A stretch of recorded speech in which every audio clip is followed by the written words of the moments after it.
खबर बिहार से पहुंचा रहे हैं तो एक और बड़ी खबर है क्योंकि बिहार का चुनाव अब नीतीश बनाम तेजस्वी हो गया ऐसा प्रतीत हो रहा है, क्योंकि महागठबंधन ने तेजस्वी यादव को मुख्यमंत्री पद का चेहरा घोषित कर दिया है। अब लंबी बातचीत के बाद आज महागठबंधन की साझा प्रेस कॉन्फ्रेंस में इसका ऐलान भी किया गया।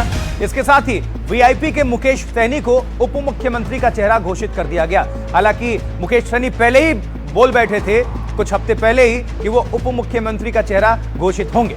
देखिए, अब इसके बाद तेजस्वी ने एनडीए से पूछा है कि उसका मुख्यमंत्री पद का चेहरा कौन होगा।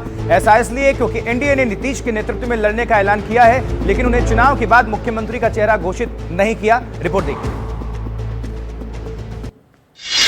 अगले मुख्यमंत्री चेहरे के रूप में तेजस्वी यादव जी को हम लोग सपोर्ट करते हैं। अशोक गहलोत ने इशारा बुधवार को ही कर दिया था। मंगलवार को आधिकारिक घोषणा भी कर दी गई कि तेजस्वी यादव महागठबंधन की ओर से मुख्यमंत्री पद के उम्मीदवार होंगे। तेजस्वी इस मौके पर काफी विनम्र दिखे।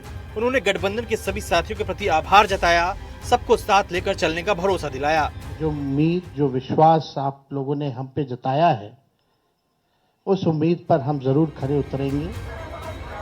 महागठबंधन के लिए प्रेस कॉन्फ्रेंस एकता के प्रदर्शन का भी मौका रहा। सभी नेताओं ने हाथ उठाकर यह एकता दिखाई।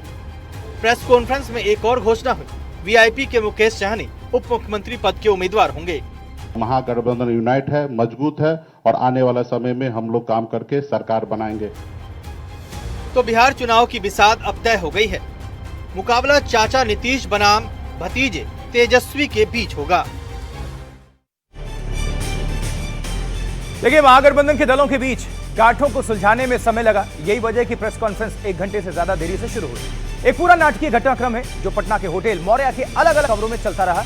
अब आपको विस्तार से बताते हैं। वीआईपी नेता मुकेश सहनी भी होटल मौर्या में ही रुके हुए थे, लेकिन वो प्रेस कॉन्फ्रेंस में जाने को तैयार नहीं थे। उनका कहना था कि उन्हें उप मुख्यमंत्री उम्मीदवार घोषित किया जाए। आखिर इसलिए उन्होंने 25 सीटों से कम पर चुनाव लड़ने को हामी भरी। अब इसके बाद तेजस्वी और अशोक गहलोत ने उन्हें बुलाकर बात की। मुकेश सहनी का कहना था कि वो ऐसी घोषणा के बिना अपने मल्लाह वोटर्स के बीच कैसे जाएं।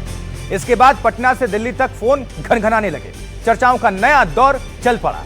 अशोक गहलोत ने कृष्णा अल्लावरू से बातचीत की। उन्होंने दिल्ली में आलाकमान से भी बातचीत की। अब आलाकमान ने संदेश दिया कि सहनी की बात मान लेनी चाहिए। सीपीएम माले नेता दीपंकर भट्टाचार्य को भी वहां पर बुलाया गया, जो 1 घंटे से प्रेस कॉन्फ्रेंस के लिए बैठे हुए थे ऑलरेडी। भट्टाचार्य ने मुकेश सहनी की उम्मीदवारी का विरोध नहीं किया। अब इस तरह उनकी उम्मीदवारी का रास्ता साफ हुआ। इस बीच एक सवाल बचा हुआ है कि वो ये है कि क्या उप मुख्यमंत्री पद के कुछ और भी उम्मीदवार हो सकते हैं। कांग्रेस इस सवाल को टालती दिख रही। देखिए, महागठबंधन ने 2 बड़े सवाल तो हल कर दिए।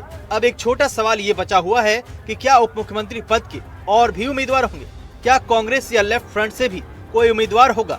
कांग्रेस ने फिलहाल इस सवाल को टाल दिया, तो सीपीएम माले ने कहा वो ऐसी रेस में नहीं है।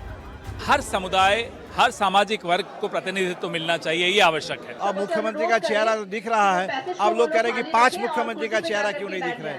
तो मुख्यमंत्री तो कोई एक ही होंगे, 5 तो नहीं होंगे। उधर जो सवाल कल तक एनडीए महागठबंधन से पूछा जा रहा था, वही तेजस्वी ने अब एनडीए से पूछ लिया कि महागठबंधन का मुख्यमंत्री कौन होगा। नीतीश जी के साथ जो अन्याय हो रहा है एनडीए में, एक बार भी कोई भी ज्वाइंट प्रेस कॉन्फ्रेंस नहीं की गई। फिलहाल तेजस्वी मुख्यमंत्री के उम्मीदवार घोषित हो गए हैं, लेकिन दूसरे चरण के चुनाव में नाम वापस लेने का आज आखिरी दिन है। ऐसे में 5-10 सीटें ऐसी हो सकती हैं जहां अब भी दोस्ताना मुकाबले हो जाएं। देखिए, तेजस्वी यादव के महागठबंधन का सीएम चेहरा बनने के बाद एनडीए ने मोर्चा खोल दिया है। भारतीय जनता पार्टी नेता रविशंकर प्रसाद ने लालू परिवार के भ्रष्टाचार की याद दिलाई।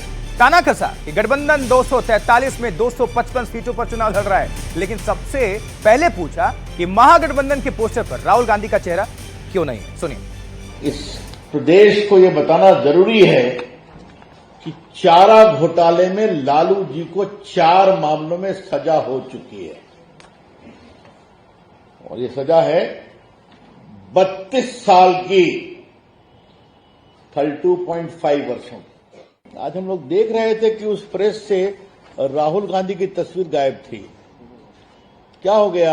हर पार्टियों के निशान जरूर थे, लेकिन राहुल गांधी की तस्वीर नहीं थी। अब इसका क्या कहा जाए तो पता नहीं है, लेकिन ये कौन सा गठबंधन है कि 243 सीट है और 255 सीट पर चुनाव लड़ रहा है। और इस बीच भारतीय जनता पार्टी अध्यक्ष जेपी नड्डा ने कहा है कि आरजेडी का मतलब है रंगदारी। सुनवाते हैं जेपी नड्डा को, सुनिए आप। आरजेडी, आर का मतलब रंगदारी, जे का मतलब जंगल राज और द का मतलब दादागिरी। ये आरजेडी है, इससे बचकर रहना। ये हाथी के दांत दिखाने के और खाने के और है। छठ पर्व पर बिहार उत्तर प्रदेश जाने वालों की भारी भीड़ है। भीड़ को देखते हुए रेलवे ने बड़ा ऐलान भी किया। इस बीच 12,000 स्पेशल ट्रेनें चलाई जाएंगी छठ पर्व के मद्देनजर। ये बड़ी खबर है, एक सुविधाजनक खबर है, क्योंकि देखिए पूर्वोत्तर रेलवे 196 विशेष ट्रेनें चलाएगा, ये कहा गया है। कुल मिलाकर 12,000 विशेष ट्रेनें हैं जो छठ पर्व के मद्देनजर बिहार और उत्तर प्रदेश में चलाई जाएंगी। 12,000 स्पेशल ट्रेन। और हर बार हम देखते हैं छठ पर्व के मद्देनजर रेलवे अपनी तरफ से पूरी इंतजाम करता है, लेकिन फिर भी लोगों की भारी भीड़ हमें नजर आती है। पांव रखने की भी जगह नहीं मिलती है, किसी भी बोगी में आप चले जाइए। तो बिहार और पूर्वांचल में छठ की तैयारियां अब अपने अंतिम पड़ाव पर है। लोग बड़ी संख्या में अब अपने घर लौट रहे हैं और ऐसे में रेलवे मंत्रालय और पुलिस प्रशासन दोनों ही पूरी कोशिश कर रहे हैं कि हर यात्री अपने पड़ाव तक सुरक्षित पहुंच पाए। छठी मैया को अर्घ्य देने के लिए भक्तों की भीड़ अपने अपने घरों के लिए निकल रही है। हर दिन एक बड़ी संख्या में भीड़ बिहार और यूपी की ओर जाने वाली ट्रेनों में अपने अपने घरों की ओर रवाना हो रही है। अब रेलवे बोर्ड ने छठ पूजा और त्योहारों के मौके पर यात्रियों की भीड़ को देखते हुए बड़ी तैयारी की है। रेल मंत्री के निर्देश पर देश भर में 12,000 से ज्यादा स्पेशल ट्रेनें चलाई जा रही हैं।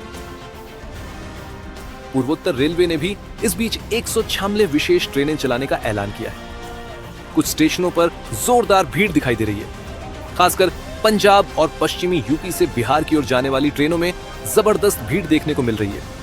लेकिन कुछ जगहों पर पुलिस यात्रियों की सुविधा के लिए पूरी तरह तैनात है।